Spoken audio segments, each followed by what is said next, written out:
Ladies and gentlemen, my name is Nick from Mitigate Trust, and in today's video we're going to talk about how to maximize your recovery.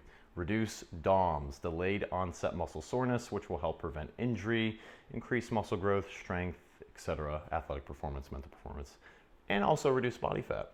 Everything, right? Recovery is one of the most underutilized aspects of health and fitness that a lot of people do not understand how to do properly and don't utilize enough to their potential, really, to maximize their performance. So we've got 8 different categories. We're going to briefly cover it in this video, each category. But if you want more details, we've written a detailed guide and blog for each and every category, which we will list down below. Please check that out on our website, mitigatestress.com. There's a lot of information on there. We just don't have enough time in this video to cover all the studies and the sources and each and every bit of science, etc. So if you need that, the blogs are down below. That's what those are for. So first category is very simple and the most obvious one, which is calories, macronutrients, and micronutrients. So calories, are you eating enough? It's really that simple. But are you eating enough of the right foods that are bioavailable and easily utilized by the body? Do they cause more stress when you eat them? Are they hard to digest? Etc., etc. And are they dead calories? Are they fluffy calories? Are you just eating a bunch of bread, pastries, and doughy foods and pastas? You know, where's your bioavailable nutrient-dense foods? So again, are you eating enough calories, but also macronutrients? You have carbs, fats, and proteins. We recommend 20 to 25% protein, anywhere from 30 to 50% fat, and anywhere from 20 to 60% carbs, maybe even a little bit more carbs than 20%. But it's just gonna depend on everything, your lifestyle, your activity level, how sedentary you are, as well as your environment. That plays a huge role on how many carbohydrates you should consume. If you have a lot of sun, like you live in a subtropical or tropical climate, you're naturally gonna crave and want and require more fruit and more carbohydrates in general. There's something called basically deuterium that the sun depletes. But if you are in the winter with less sun, you're probably going to crave more fats, more protein. We do not recommend ever cutting out a macronutrient unless for therapeutic reasons, and that means you only do that for like 3 to 4, maybe 6 weeks maximum. That's one of the dumbest things you can do, is to live on a diet of completely void of all or one specific macronutrient, whether it's avoiding protein or avoiding fat or avoiding carbohydrates. But listen to your body. Your body does know best, even though it may not seem like it yet. You just haven't tapped into it, but it's really helpful to try to gain a sense of intuitiveness and awareness of what your body naturally does crave as far as nutrients, but also macronutrients, right? Also, micronutrients. Again, are those foods bioavailable? Are they nutrient dense? Can your body easily break down and utilize these nutrients and proteins and complex structures? Or are they causing more stress? It's simple as that. So that's number 1, calories, macros, and micronutrients. Number 2 is going to be low intensity active recovery, like walking and hiking. But again, depends on your stress adaptation and capabilities. Hiking might be too much for some people. Even walking can be a little bit intense for some people, so we have to start slow and low. I said low intensity active recovery. I think there's another acronym for this, but that turned out to be LIAR, so I'm definitely not going to use that as an acronym. But Stan Efferding definitely preaches this a lot. He's a famous bodybuilder, and he's all about 10-minute walks after each meal, 3 10-minute walks a day. So I agree with that 100%. I prefer to do that for my active recovery. Because you're killing so many birds with one stone, literally. Because if you eat a meal, you just go for a 10-minute walk, not only are you going to balance your blood sugar and prevent those peaks and valleys, but the rotational aspect is not only going to improve circulation, lymphatic drainage, recovery in that sense, but also posture and mechanical stimulation of the digestion, your digestion. It's going to improve your digestion and utilization of nutrients. It's going to be way less chance that you're going to get acid reflux or just intestinal irritation, right? And a lot of times that's what people are missing. They go lay down after a meal, and sometimes you need to. That's fine. Not saying everything is, end all be all, but highly recommend that you guys start walking 10 minutes after each meal. More movement, more often, the better. We're made to move, obviously. We're in a world that's extremely sedentary. We catch ourselves on the couch. I'm a victim to that. It's a digital world, you know, so we make our money at home now since, 2020, everyone's been pretty much at home the majority of their lives. So we kind of have like force ourselves to get out more. So 10-minute walks after each meal, that is ideal. I do not recommend bicycles or cycling. That's what some people recommend. Why would you sit to work out? Not a fan, sorry. Just my opinion, take it with a grain of salt. Naps, number 3. 10 to 60 minute daily naps. Augenus von der Planet's PhD recommends 10 to 60 minutes daily. Naps, I think we actually have to write a blog on this in detail, but there is something that occurs during a nap that cannot occur during any other form of recovery.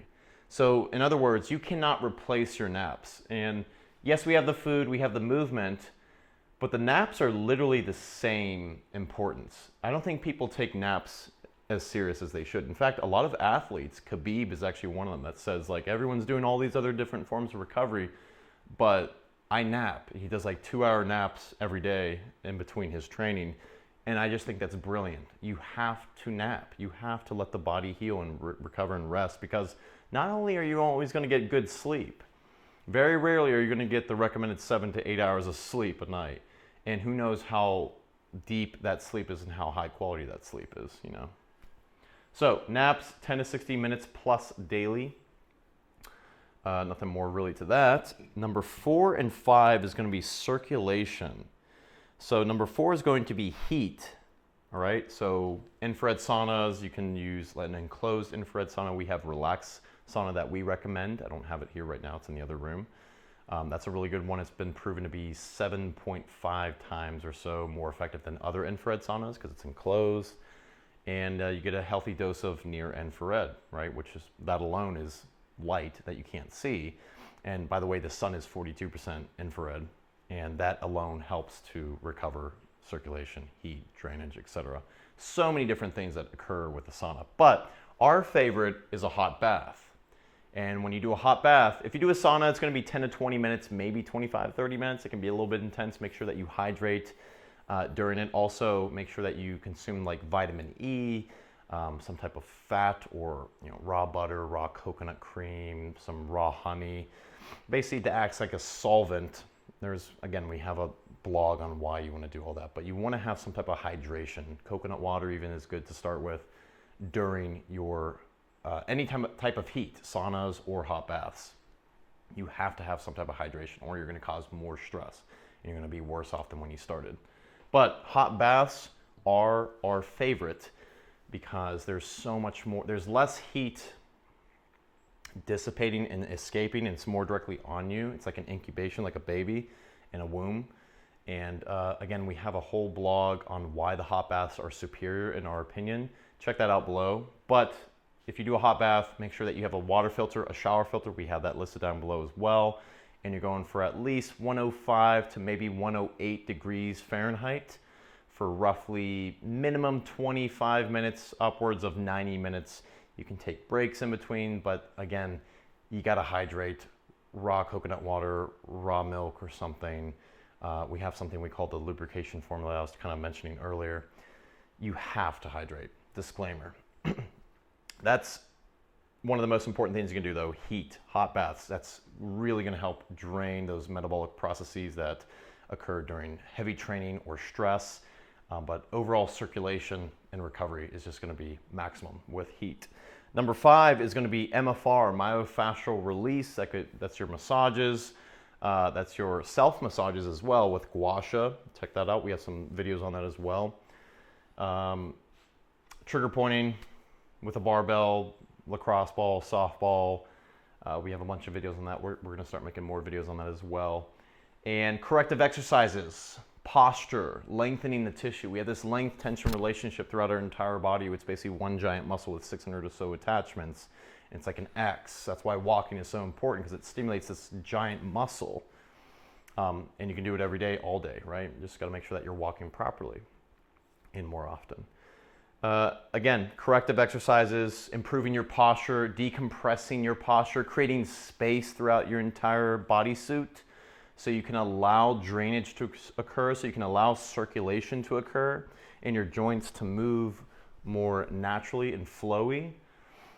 But yeah, that's pretty much it. MFR, massage. So that's circulation. Again, we covered calories, low intensity active recovery, like walking, your naps, your heat, your massage. And now we got number 6, which is bioavailable minerals, shilajit and magnesium bicarbonate. I wanted to read off this interesting study I found on shilajit, which is actually pertains to this subject. So shilajit at 500 milligrams daily helps to increase total roughly 100 to 125 nanograms per deciliter and free testosterone around 19.14%. Also has shown to improve dopamine, sexual function, and enhance exercise performance, or at least act as a potent adaptogen, and delay overtraining. Training hard for multiple days in a row can lead to a significant drop in ATP. ATP is pretty much the energy for your entire body. Well, again, we have blogs on that. A significant drop in ATP, 82% in the muscle, 33% in the brain, and 35% in the blood after 7 days of training. This ultimately leads to overaccumulation of fatigue. So shilajit has been shown to significantly prevent the drop and depletion in ATP, upwards of 65% in muscle, 22% in the brain, and 14% in blood. That's insane, by the way. That's a crazy study we found. These effects were also substantially increased when combined with CoQ10. That was pretty interesting as well. One last thing, shilajit might help to prevent collagen degeneration and prevent injury. That alone is why it came up on here on how to maximize your recovery. So shilajit, and then also magnesium bicarbonate. The right type of magnesium in the right amount throughout the day in your water is essential, especially with other macro minerals like potassium bicarbonate and calcium and sodium as well. But minerals you cannot replace. This is why we sell magnesium bicarbonate, because we think it's the most important supplement on the market. And this is why we also sell shilajit, because we also think that's the most important supplement. So we have the macro minerals, our magnesium, and then we have the micro minerals, trace minerals, our shilajit. So you can also do a mag foot bath. That's very helpful, a magnesium shilajit foot bath. Some people have said that's even more effective than regular magnesium baths. I can see why. Number 7 is red light, near infrared, and blocking blue light at most times of the day. So where's my glasses? This is why we have these. Makes me look cool too, right? The red ones block a lot. The yellow ones don't block as much, but basically you wear the yellow ones during the day when you're on a screen, and you wear the red ones in the evening or at night when you have blue light around. So red light, well, we have Gamma Red. This is the one that we affiliate with. This one is the bomb. This is a little guy I like for traveling, even though I really don't travel, but I like to pretend that I will. And this one's awesome. It's a little guy, I can't remember, I think it's not the Vector, it says it on the back here, Spazer 2.0. It has 5 different forms of red light red light, a little bit darker tint, and then we have 3 different forms of near infrared light. Really cool, really effective. It has a lens on it as well that makes it permeate or penetrate a little bit deeper into the skin and the bone. So red light is very important because many reasons, or light in general. If you want to learn more about light, we have a whole extensive light blog. I'm not going to talk about it here. Basically, melatonin controls most of the processes in the entire body. It's not just the sleep hormone. A lot of people don't realize that. And so, and there's actually a lot of studies that actually show melatonin increasing recovery, muscle growth, protein synthesis, etc. So check out the light blog. Not only should you be blocking the wrong types of artificial blue dominant spectrum light at the wrong times of the day, pretty much all times of the day, but you should also be making sure that you're getting enough of the right light, the sunlight, obviously, and red light around you. This is why I have this big blue light shining right here, but I also have these red lights on me so I don't feel stressed, because when I used to just film with this green light, you know, it used to cause a lot of stress. I'd see it for the rest of the day and I'd have a headache. So EMF exposure, this is number 8. EMF exposure is one that is very controversial, especially among the radio frequency workers.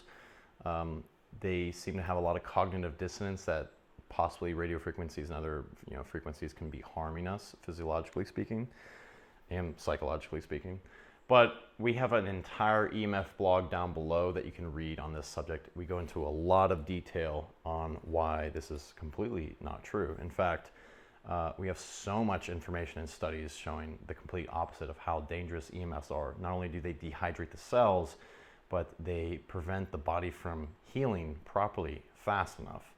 And basically, the way some specialists kind of explain why it's so detrimental is basically, if you're in nature and you're in the ocean or just anywhere in nature in the world, right, you have all these different frequencies from the birds, the trees, the wind rustling, the leaves, so many different frequencies that are constantly ebbing and flowing and changing, different algorithms, right?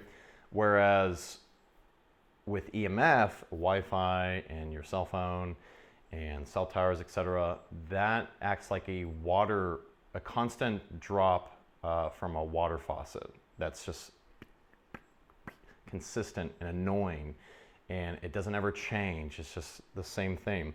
And that alone, that aspect alone, is what creates a massive stress on the body over time. Maybe not now, maybe not in a couple days, but if you're exposed to it all day like most of us are, well, you're going to want a watch like this, which helps put out some scalar frequencies, which are going to help tune your body to that frequency more. You're not really blocking these other frequencies, but you'd rather tune your frequencies to a specific algorithm.